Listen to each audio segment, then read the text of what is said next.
Hello friends, जय हिंद। तो देखिए, आज के इस वीडियो में हम लेकर के आए हैं आपके लिए झारखंड कक्षपाल प्रतियोगिता परीक्षा 2026 का झारखंड समान ज्ञान का प्रैक्टिस सेट 16। पिछला वीडियो में फ्रेंड्स आप लोगों ने प्रैक्टिस सेट 15 देख लिया है। जो लोग नहीं देखे हैं, वीडियो अवेलेबल है चैनल पर, सारे वीडियो को आप लोग जरूर देख लीजिएगा। प्रत्येक वीडियो की भांति इस वीडियो में भी फ्रेंड्स हम लोग झारखंड समान ज्ञान के 30 इंपॉर्टेंट सवालों को कंप्लीट करेंगे और सारे सवालों का जो आंसर हम लोग जानेंगे बिल्कुल विस्तार में जानने वाले हैं। और अगर यदि आप हमारे चैनल को पहली बार विजिट कर रहे हैं तो चैनल को जरूर सब्सक्राइब कर लीजिएगा। डेली शाम में जो है हमारा 7 बजे ये वीडियो हमारा आता है। आप लोग अगर यदि चैनल को सब्सक्राइब कर लीजिएगा तो नोटिफिकेशन आएगा आपके मोबाइल पर और आप लोग आराम से वीडियो देख सकेंगे। तो चलिए हम लोग शुरू करते हैं आज का क्लास। आज का क्लास बहुत ही इंपॉर्टेंट रहने वाला है। तो फ्रेंड्स देखिए, पहला जो सवाल आपको यहाँ पे पूछा जा रहा है, महेंद्र सिंह धोनी से संबंधित सवाल आपको पूछा जा रहा है कि झारखंड के महानतम क्रिकेट खिलाड़ी महेंद्र सिंह धोनी ने क्रिकेट के किस संस्करण से दिसंबर 2014 में संन्यास की घोषणा किया था। आप लोगों को पता है कि पूरे विश्व में जो है महेंद्र सिंह धोनी के जैसा कप्तान माना जाता है कि ऐसा नहीं है, ऐसे तेज दिमाग वाले नहीं थे, है ना। तो कुल मिलाकर के महेंद्र सिंह धोनी जो है, MS धोनी जो है 2014 में एक संन्यास का घोषणा करा था। कौन सी क्रिकेट से संन्यास का घोषणा किया था यही सवाल है। तो देखिए, इसका आंसर जो आप लोग करिएगा ऑप्शन ये कर दीजिएगा, 5 दिवसीय क्रिकेट से। ठीक है, 5 दिवसीय क्रिकेट कौन सा क्रिकेट होता है? तो ये टेस्ट क्रिकेट होता है। कौन सा होता है? टेस्ट क्रिकेट से इन्होंने संन्यास का घोषणा किया था महेंद्र सिंह धोनी ने 30 दिसंबर 2014 को जो है ऑस्ट्रेलिया के खिलाफ मेलबर्न में जो है टेस्ट मैच के ठीक बाद टेस्ट क्रिकेट से इन्होंने जो है तुरंत जो अचानक से संन्यास का घोषणा कर दिया था और सबको चौंका दिया था। बिना कोई प्लानिंग के या फिर कहिए तो बिना किसी जानकारी के अचानक से इन्होंने बोला कि अब हम जो है टेस्ट नहीं खेल रहे हैं। इसके बाद उन्होंने जो है जनवरी 2017 में वनडे क्रिकेट से जो है संन्यास ले लिया, T20 से ले लिया और कप्तानी भी छोड़ दी, है ना। नहीं सॉरी, 2017 में सीमित ओवर और वनडे की कप्तानी छोड़ी थी और अगस्त 2020 में जो है अंतर्राष्ट्रीय क्रिकेट के सभी प्रारूप से इन्होंने संन्यास ले लिया था। तो जो लोग क्रिकेट के बारे में थोड़ा बहुत ध्यान रखते होंगे उनको ये आंसर बिल्कुल जानकारी पहले से होगा। अब बढ़ते हैं दूसरा नंबर सवाल की ओर। दूसरा नंबर सवाल में देखिए फ्रेंड्स क्या पूछ रहा है कि झारखंड विधानसभा चुनाव 2014 के पश्चात नवगठित NDA सरकार में विधानसभा का अध्यक्ष किसे नियुक्त किया गया था? 2 नंबर का। अब कौन विधानसभा का अध्यक्ष बने थे? 2014 का बात है। तो यहाँ पर आप देखेंगे चंद्रेश्वर प्रसाद, अनंत ओझा, सत्यानंद भोक्ता, दिनेश उरांव। इसका आंसर आपको देखिए करना है दिनेश उरांव। ठीक है, दिनेश उरांव इसका आंसर आपको करना है। 2014 में झारखंड विधानसभा चुनाव के बाद जो है रघुवर दास की सरकार बनी थी, तो उनके नेतृत्व वाली जो NDA सरकार के दौरान दिनेश उरांव को सर्वसम्मति से जो है झारखंड विधानसभा का अध्यक्ष माने कि स्पीकर जो होते हैं उनका चुनाव किया गया था और वे वर्ष 2015 से लेकर के 2019 तक कार्यरत थे। ठीक है, 2015 से लेकर के 2019 तक इन्होंने काम किया था। ठीक है, चलिए आगे बढ़ते हैं। 3 नंबर सवाल देखिए, सवाल क्या पूछ रहा है कि ऑपरेशन कारो 2 अभियान का संबंध जो है क्या था? 3 नंबर का आंसर कर दीजिएगा ऑप्शन सी, उग्रवादी संगठन को दबाने। उग्रवादी संगठन को दबाने का इसका मेन क्या था? संबंध था। ऑपरेशन का नाम क्या था? कारो 2। ठीक है, ऑपरेशन का नाम था कारो 2। झारखंड पुलिस और केंद्रीय सुरक्षा बल, जिसको आप CRPF के नाम से जानते हैं, राज्य के खूंटी, रांची, चाईबासा, गुमला और सिमडेगा जैसे जिलों में सक्रिय प्रतिबंधित जो नक्सली उग्रवादी जो संगठन थे, विशेष करके एक संगठन था जिसका नाम था PLFI। ठीक है, इसके सफाई के लिए चलाया गया एक बहुत ही बड़ा एंटी नक्सली अभियान था जिसका नाम था कारो 2 अभियान। ठीक है, ध्यान रखिएगा, उग्रवादी संगठन को दबाने के लिए इसको लाया गया था। 4 नंबर सवाल देखिए, सवाल पूछ रहा है कि झारखंड परगना में संथाल परगना में लगने वाला दुमका का हिजला मेला किस नदी के तट पर आयोजित किया जाता है? देखिए, मेला से संबंधित आपको 1-2 सवाल जरूर पूछेंगे। यहाँ पे पूछ रहा है हिजला मेला का, और ये हिजला मेला कहाँ पर लगता है? दुमका जिला में लगता है, समझ गए। और ये जो है कौन सी नदी के तट पर लगता है, हम लोगों से यही पूछ रहा है। तो 4 नंबर का हम लोग क्या इसका आंसर कर देंगे? इसका आंसर हम लोग कर देंगे ऑप्शन बी, मयूराक्षी नदी के तट पर जो है इस मेला का आयोजन किया जाता है। कहाँ पर लगता है? संथाल परगना में। ठीक है, संथाल परगना में ये मेला लगता है, मयूराक्षी नदी के तट पर। और इस मेले की शुरुआत जो है बहुत पुराना है, ब्रिटिश शासनकाल से ही चलती आ रहा है। इसकी शुरुआत हुआ था 1890 में। कब? 1890 में। दुमका के तत्कालीन उपायुक्त थे, डिप्टी कमिश्नर कह सकते हैं, उनका नाम था जॉन आर कास्टेयर्स। इनके द्वारा स्थानीय जनजातीय लोगों से संवाद स्थापित करने के उद्देश्य से जो इस मेले का आयोजन किया गया था। तो ये 1890 से चलते हुए ये मेला आ रहा है। सवाल था कि हिजला मेला कहाँ पर लगता है, कौन सी नदी के तट पर, तो मयूराक्षी नदी के तट पर। ठीक है, अब देखिए बढ़ते हैं प्रश्न संख्या 5 की ओर। सवाल पूछ रहा है कि झारखंड का सर्वाधिक ऊंचा जलप्रपात जो है वो कौन सा है, सबसे ऊंचा जलप्रपात, वाटरफॉल जिसको आप कहते हैं। इसका आंसर आपको एक ही करना है, ऑप्शन सी, लोध या फिर बूढ़ा घाघ जलप्रपात। दोनों सेम है, दोनों एक ही जलप्रपात का नाम है। ठीक है, लोधा जलप्रपात कहिए या फिर बूढ़ा घाघ जलप्रपात कहिए। झारखंड राज्य का जो है सबसे ऊंचा जलप्रपात है। और ये जो ये जो है कहाँ पर स्थित है, तो लातेहार जिला में स्थित है। ठीक है, कहाँ पर स्थित है, ये जो है आपका लातेहार जिला में स्थित है। अच्छा, लातेहार में भी कहाँ पे है, तो एक जगह है महुआ डांड, महुआ डांड। ठीक है, ये प्रखंड का नाम है। महुआ डांड के क्षेत्र में बूढ़ा नदी के ऊपर ये स्थित है। और इसकी कुल ऊंचाई की अगर यदि हम बात करें, अगर यदि हम मीटर में बात करें तो करिएगा 143 मीटर, मीटर में बात करें तो 143 मीटर। अगर यदि हम फीट में बात करें तो फीट में इसका कर दीजिएगा 469 फीट। ठीक है, 469 फीट। और ये जो है सबसे ऊंचा जलप्रपात है। समझ गए। अब चलिए बढ़ते हैं अगले सवाल की ओर। चलिए प्रश्न संख्या 6 की ओर। प्रश्न संख्या 6 में पूछ रहा है कि राज्य का मंत्री परिषद के सदस्यों को विभाग कौन बांटता है। जो राज्य के मंत्री परिषद होते हैं, इसके जो सदस्य होते हैं, इसको विभाग कौन बांटते हैं। सही आंसर क्या करिएगा, हल्का सा ऊपर कर लेते हैं, ऑप्शन डी। सही उत्तर कर दीजिएगा, राज्यपाल मुख्यमंत्री के परामर्श पर जो है मंत्री परिषद के सदस्यों को विभाग का बंटवारा करते हैं। आंसर क्या हो जाएगा, ऑप्शन डी हो जाएगा। ठीक है, अब देखिए प्रश्न संख्या 7 की ओर हम लोग चलते हैं। 7 में पूछ रहा है कि झारखंड विधानसभा में सामान्य वर्ग की सीटों की संख्या कितनी है। यहाँ पर देखिए सवाल ये है कि झारखंड विधानसभा के बारे में पूछ रहा है। तो टोटल झारखंड में विधानसभा सीटों की संख्या कितना है, 81। ठीक है, करंट टाइम में। अब यहाँ पर जो जनरल कैटेगरी की सीट है, किसके बारे में बात हो रहा है, जनरल कैटेगरी का जो सीट है उसके बारे में। तो इसका आपको आंसर करना है ऑप्शन सी, 44। झारखंड विधानसभा में सीटों की जो निर्वाचित सीटों की जो संख्या है 81 है।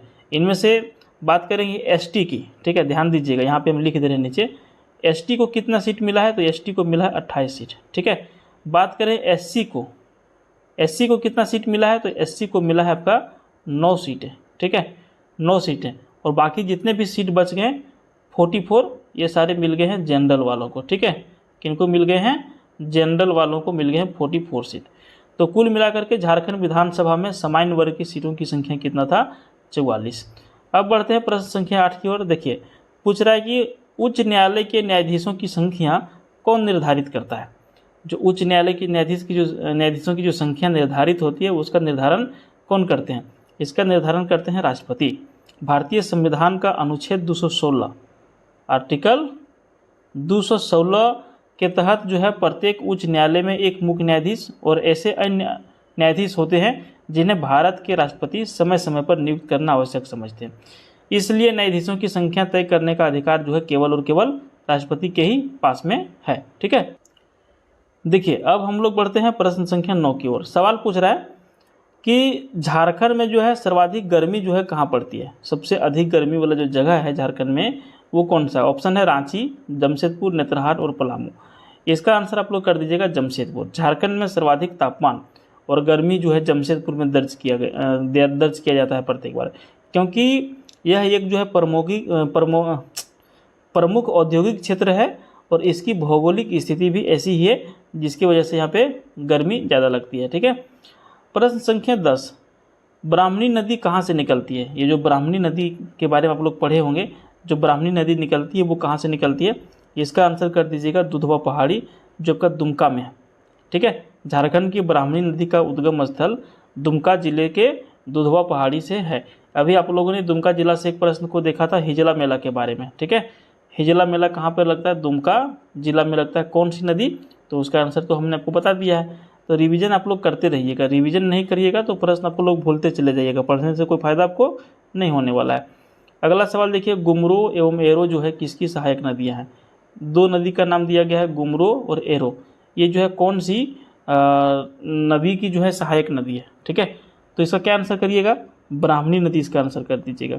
ठीक है, गुमरो और एरो जो है ब्राह्मणी नदी की प्रमुख सहायक नदियां हैं जो इसके प्रवाह क्षेत्र को जल प्रदान करती है। सहायक नदी का तो ये काम होता है कि यहाँ पे मान के चलिए एक मेन नदी है, इधर से कोई नदी आकर के मिल गई, अपना जल यहाँ पे लेकर के आ गया, कोई इधर से नदी मिल गया, यहाँ पे कोई जल लेकर के आ गया, तो ये क्या करता है, प्रवाह को बढ़ाता है, समझे। तो यही है आपका ब्राह्मणी नदी का सहायक नदी है, गुमरो और एरो नदी दोनों। अब बढ़ते हैं प्रश्न संख्या 12 की ओर। सवाल पूछ रहा है, देखिए बांसलोई नदी का जो उद्गम स्थल है वो कहाँ से है। बांसलोई नदी का जो उद्गम स्थल है ये कहाँ से है, तो इसका आंसर कर दीजिएगा बांस पहाड़ गोड्डा जिला से, ठीक है। बांसलोई नदी का उद्गम जो है गोड्डा जिला का बांस पहाड़ से होता है, जिसके नाम पर ही इस नदी का नाम पड़ा है, ठीक है, बांसलोई नदी, बांस पहाड़ गोड्डा जिला। अब देखिए नेक्स्ट क्वेश्चन 13 नंबर सवाल देखिए पूछ रहा है कि झारखंड से गुजरने वाले राष्ट्रीय राजमार्ग ग्रांड ट्रंक रोड को किस नाम से पुकारते हैं। जीटी रोड जो है उसको और किस नाम से जाना जाता है। तो 13 नंबर का जो आंसर होगा NH2 कर दीजिएगा, इसको जाना जाता है नेशनल हाईवे 2, ठीक है, राष्ट्रीय राजमार्ग 2। ऐतिहासिक ग्रैंड ट्रंक जिसको शॉर्ट फॉर्म में हम लोग कहते हैं GT रोड, आधिकारिक तौर पर NH2 के नाम से ये जाना जाता है, जिसका नाम अब जो है बदल गया है और नए वर्गीकरण के अनुसार से अब इसका नाम हो गया है NH19 इसका नाम कर दिया गया है, समझे। तो ऐसे यहाँ पर विकल्प ऑप्शन बी जो है बिल्कुल सही है, क्योंकि जनरली आपको यही सवाल पूछा जाएगा, अभी थोड़ा सा इसको कम पूछ रहा है, समझे। अब देखिए प्रश्न संख्या 14 की ओर चलते हैं। झारखंड के किस नगर में दूरदर्शन का प्रथम केंद्र स्थापित हुआ था। कौन सा नगर था जहाँ पे दूरदर्शन का प्रथम केंद्र स्थापित किया गया था। इसका आंसर आपको क्या करना है, रांची कर देना है, ठीक है। झारखंड का पहला दूरदर्शन केंद्र रांची में जो है 6ठी पंचवर्षीय योजना के तहत 1984 में इसको चालू किया गया था, 1984 में स्थापित किया गया था। अब बढ़ते हैं अगले सवाल 15 नंबर की ओर। सवाल देखिए पूछ रहा है Tata iron and steel company TISCO TISCO, ठीक है, Tata iron and steel company TISCO जो है झारखंड के किस जिले में अवस्थित है। 15 नंबर इसका आंसर करिएगा पूर्वी सिंहभूम। अब यहाँ पे आप लोग कन्फ्यूज करिएगा, आप लोग बहुत सारे लोग कहिएगा ये तो सर जमशेदपुर में है, क्या कहिएगा, जमशेदपुर में है। तो भैया जमशेदपुर जो है ना आपका ये जिला नहीं है, जमशेदपुर जिला नहीं है, जमशेदपुर जो है पूर्वी सिंहभूम जिला के अंतर्गत में ये शहर आता है, ठीक है। तो टिस्को जो है पूर्वी सिंहभूम में आपका स्थित है। अब इसका नाम बदल गया, अब इतना लंबा नाम इसका नहीं चल रहा, अब इसका नाम चल रहा है टाटा स्टील, टाटा स्टील इसका अब नाम बदल करके हो गया है। झारखंड के जमशेदपुर शहर में ये स्थित है, जो प्रशासनिक रूप से देखा जाए तो पूर्वी सिंहभूम जिला के अंतर्गत में आता है। अगर यदि आपको इसकी स्थापना पूछ दे कि इसकी स्थापना कब हुआ था, तो 1907 में इसकी स्थापना हुआ था और 1911 से ये जो है अपना काम स्टार्ट किया था, ठीक है। 1911 से काम स्टार्ट किया और 1907 में इसके क्या हुआ था, स्थापना किया गया था, समझे। आगे बढ़ते हैं, उम्मीद है इस प्रश्न को आप लोग अच्छी तरह से समझ गए होंगे। 16 नंबर सवाल है बोरोलियम का मुख्य उत्पादक जिला जो है निम्नलिखित में से कौन सा है। बोरोलियम के बारे में बात हो रहा है, तो इसका आंसर आपको करना है कोडरमा और गिरिडीह। बोरोलियम जो है मुख्य स्रोत है बेरिल का, समझे। बेरिल एक खनिज होता है जो झारखंड के पेग्माटाइट बेल्ट से जो है मुख्य रूप से ये कोडरमा और गिरिडीह और हजारीबाग जिले में पाया जाता है। तो यहाँ पर देखिए कोडरमा और गिरिडीह सबसे सटीक इसका आंसर होगा। अच्छा, कोडरमा से संबंधित एक और सवाल आपको पूछा जाता है कि अबरक सबसे अधिक जो है कहाँ पाया जाता है, तो कोडरमा जिला में ही पाया जाता है। यहाँ पे सबसे अच्छा जो अबरक होता है वो माइका, ठीक है, जिसको रूबी कहा जाता है। क्या कहा जाता है, रूबी अबरक कहा जाता है, ये सबसे बढ़िया क्वालिटी का है। और झारखंड में जितने भी अबरक का उत्पादन होता है ना, उसका 90% क्या होता है, एक्सपोर्ट हो जाता है, बाहर भेज दिया जाता है, क्योंकि इसका अच्छा पैसा मिलता है, अच्छा सेल इसका है, समझे। बहुत इसका डिमांड है, कोडरमा का जो अबरक है उसका। भारत का अबरक का नगरी कोडरमा को कहा जाता है। अब देखिए 17 नंबर सवाल है, झारखंड में प्रखंडों की संख्या कितनी है। झारखंड में टोटल प्रखंडों की संख्या की हम बात करें कितनी है, ठीक है। तो देखिए इसका आंसर हो जाएगा 260, ठीक है। लेकिन अभी करंट टाइम में जो है प्रखंड बढ़ गए हैं, अभी 263-64 का अगर आपको ऑप्शन मिले ना तो आप वही आंसर करिएगा, ठीक है। यहाँ पर क्या करिएगा, ब्लॉक तो यहाँ पे देखिए ऑप्शन के हिसाब से तो 260 ही होगा, लेकिन अभी बढ़ गया है। हालांकि वर्तमान में जो है आधिकारिक प्रशासनिक आंकड़ों के अनुसार से संख्या बढ़ करके 263-64 के आसपास में चला गया है। लेकिन अगर यदि ऑप्शन ये नहीं रहे तो आप इसको 260 आंख बंद करके आंसर कर दीजिएगा, सही हो जाएगा आपका। 18 नंबर सवाल देखिए, झारखंड से होकर गुजरने वाली राष्ट्रीय राजमार्गों की कुल संख्या कितनी है। अभी जो पिछला सेट हम लोग लेकर के आए थे, set number 15, practice set number 15, आप उसको बढ़िया से देखे होंगे तो इसके बारे में हमने बताया है, राष्ट्रीय राजमार्गों के बारे में।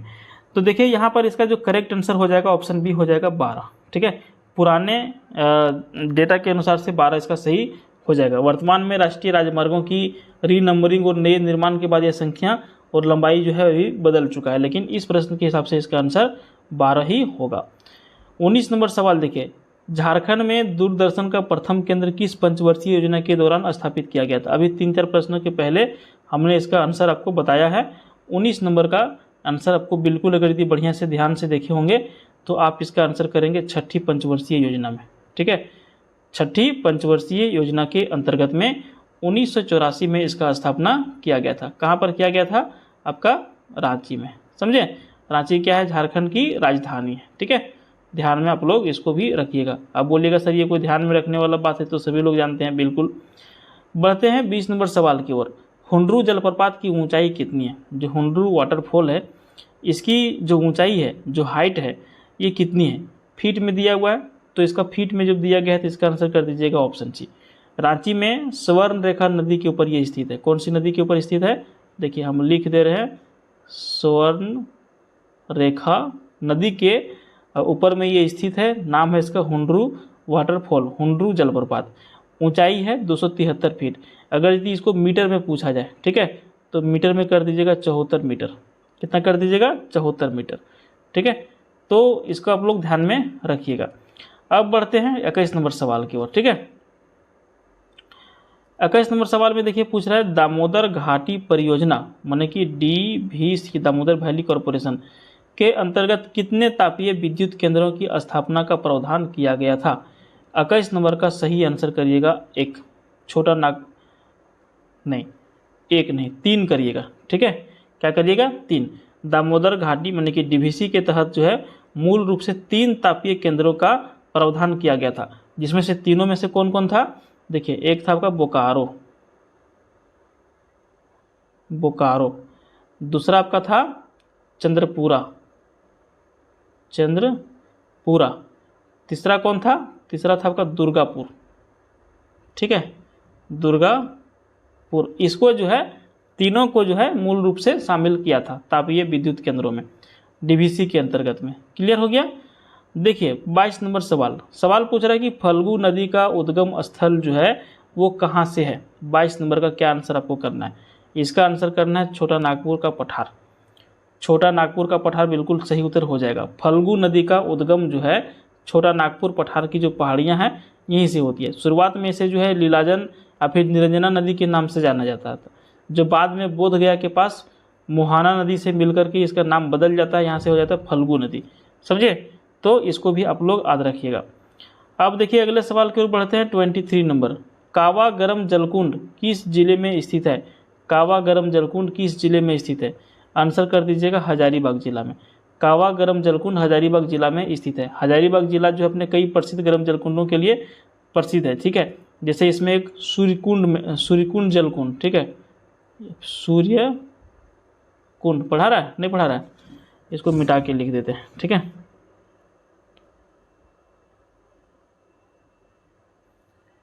सूर्यकुंड जो जलकुंड है ये क्या है? भारत का सबसे गर्म जलकुंड माना जाता है। और कहाँ पर स्थित है? हजारीबाग में ही आपका स्थित है। हजारीबाग में एक जगह है जिसका नाम है बरही। ये NH2 पर ही स्थित है, आपका NH2 पर स्थित है। समझे?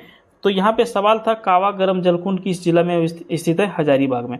हजारीबाग में सबसे फेमस गरम जलकुंड जो है इसका नाम है सूर्यकुंड, ये बरही में आपका स्थित है। इसको भी साथ में आप लोग याद करते हुए चलिएगा। ठीक है, अब देखिए 24 नंबर सवाल है, पंचायत जल विद्युत शक्तिगृह किस जिले में स्थित है? 24 आंसर करिएगा धनबाद जिला में। पंचायत बांध और उसका जल विद्युत शक्तिगृह जो है ये आपका दामोदर नदी पर धनबाद जिला में इसको बनाया गया है। इसकी जो स्थापना है कब किया गया था? इसकी स्थापना किया गया था 1959 ईस्वी में। ठीक है, पंचायत जल विद्युत शक्तिगृह का धनबाद जिला में आपका ये स्थित है, पश्चिम बंगाल की सीमा के आसपास में। अब देखिए नेक्स्ट क्वेश्चन 25 नंबर सवाल पूछ रहा है कि राजमहल की पहाड़ियों में प्रधानता वाली मिट्टी जो है कौन सी? माने कि राजमहल की जो पहाड़ियाँ हैं यहाँ पे सबसे अधिक जो मिट्टी है वो कौन सी मिट्टी पाई जाता है। ठीक है, तो यहाँ पर देखिए काली मिट्टी ऑप्शन आपका है, इसका आंसर कर दीजिएगा। समझ गए। राजमहल का जो क्षेत्र का जो निर्माण हुआ था प्राचीन काल में बेसाल्टिक लावा के प्रवाह होने से हुआ था, और बेसाल्ट चट्टानों के टूटने फूटने के कारण जो यहाँ की मिट्टी का रंग काला हो गया, जिससे कुछ हिस्सों में लेटेराइट मिट्टी का भी सहारा लिया जाता है, लेकिन अधिकतर यहाँ पे काला मिट्टी ही पाई जाता है। ठीक है, राजमहल की पहाड़ियों में। अब अगला सवाल देखिए 26 नंबर सवाल पूछ रहा है कि झारखंड के कुल वनों का कितना प्रतिशत सुरक्षित वन है। झारखंड में जो टोटल वन है उसमें से कितना प्रतिशत जो है सुरक्षित वन है, इसका आंसर करिएगा 81.27%। ठीक है, 81.27% इसका सही आंसर हो जाएगा। नेक्स्ट क्वेश्चन की ओर हम लोग बढ़ते हैं। 27 नंबर सवाल पूछ रहा है कि झारखंड में कितने प्रतिशत कृषि भूमि को सिंचाई की सुविधा प्राप्त है। कितने प्रतिशत सिंचाई भूमि को यहाँ पर जो है सिंचाई की सुविधा प्राप्त है, समझ गए। इसका आंसर कर दीजिएगा 12%। झारखंड की भौगोलिक संरचना जो है पहाड़ी और पठारी होने के कारण यहाँ पर पारंपरिक नहरों का निर्माण करना बहुत ही ज़्यादा कठिन है। जैसे नहर आपको यूपी में मिलता है, बिहार में मिलता है, गुजरात में मिलता है, जहाँ पे ज़मीन थोड़ा समतल है वहाँ पे बहुत सारे नहरों का निर्माण किया गया, लेकिन झारखंड में ऐसा पॉसिबल नहीं है। तो राज्य का जो है लगभग 12 से 13% भूमि जो है कृषि भूमि पर ही सिंचाई की अस्थायी सुविधा उपलब्ध है, और यहाँ की अधिकांश कृषि जो है पूरी तरह से मानसूनी वर्षा के ऊपर निर्भर करता है। जैसे यहाँ पे मक्का और धान सबसे अधिक लगाया जाता है झारखंड में। 28 नंबर सवाल देखिए, झारखंड में धान का सबसे बड़ा उत्पादक क्षेत्र जो है कौन सा जगह है। 28 नंबर का आपको जो आंसर करना है वो कर देना है ऑप्शन ए पश्चिमी सिंहभूम। ठीक है, पश्चिमी सिंहभूम। चावल माने कि धान झारखंड की सबसे प्रमुख और मुख्य खाद्य फसल है, और पूरे राज्य में पश्चिमी सिंहभूम जिला धान के उत्पादन और खेती के क्षेत्रफल के मामले में पहले स्थान पर आता है। इसके बाद रांची और दुमका का स्थान आता है, समझे। यहाँ पे आंसर कर दीजिएगा ऑप्शन ए पश्चिमी सिंहभूम। 29 नंबर सवाल देखिए पूछ रहा है, सवाल में क्या पूछ रहा है कि पलामू में प्रोजेक्ट टाइगर की स्थापना कौन से वर्ष में किया गया था। अभी देखिए आप लोग प्रैक्टिस सेट नंबर 16 लगा रहे ना, इसमें से 8 सेट में ये सवाल किसी ना किसी तरह से पूछा गया है, समझे। तो इसको जरूर रख लीजिएगा, पलामू जो टाइगर प्रोजेक्ट है इसके बारे में। सवाल क्या है कि पलामू में प्रोजेक्ट टाइगर की स्थापना कौन से वर्ष में किया गया था। इसका आंसर करिएगा 1973 ईस्वी में। क्या करिएगा, 1973 ईस्वी में। कहीं कहीं आपको 1974 भी लिखा हुआ मिल सकता है, लेकिन यहाँ पे 73 है तो 73 करिएगा, 74 रहेगा 1974 तो 74 भी कर दीजिएगा, तो कोई बात नहीं है।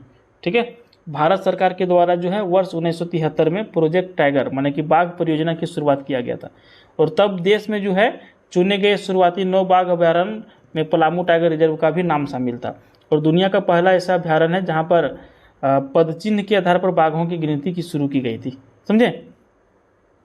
अब बढ़ते हैं अगले सवाल की ओर। 30 नंबर सवाल देखिए पूछ रहा है कि भारत की प्रथम बहुउद्देशीय नदी घाटी परियोजना का नाम आपको बताना है। तो इसका देखिए दामोदर घाटी परियोजना, DVC दामोदर वैली कॉरपोरेशन, यही इसका आंसर हो जाएगा। तो देखिए दामोदर घाटी परियोजना जो है स्वतंत्र भारत की सबसे पहली बहुउद्देशीय नदी घाटी परियोजना है। अच्छा, बहुउद्देशीय का क्या मतलब आप लोग समझते हैं। हमने जैसे यहाँ पे बहुउद्देशीय लिखा हुआ प्रथम बहुउद्देशीय, इसका मतलब ये है मल्टी वर्क के लिए।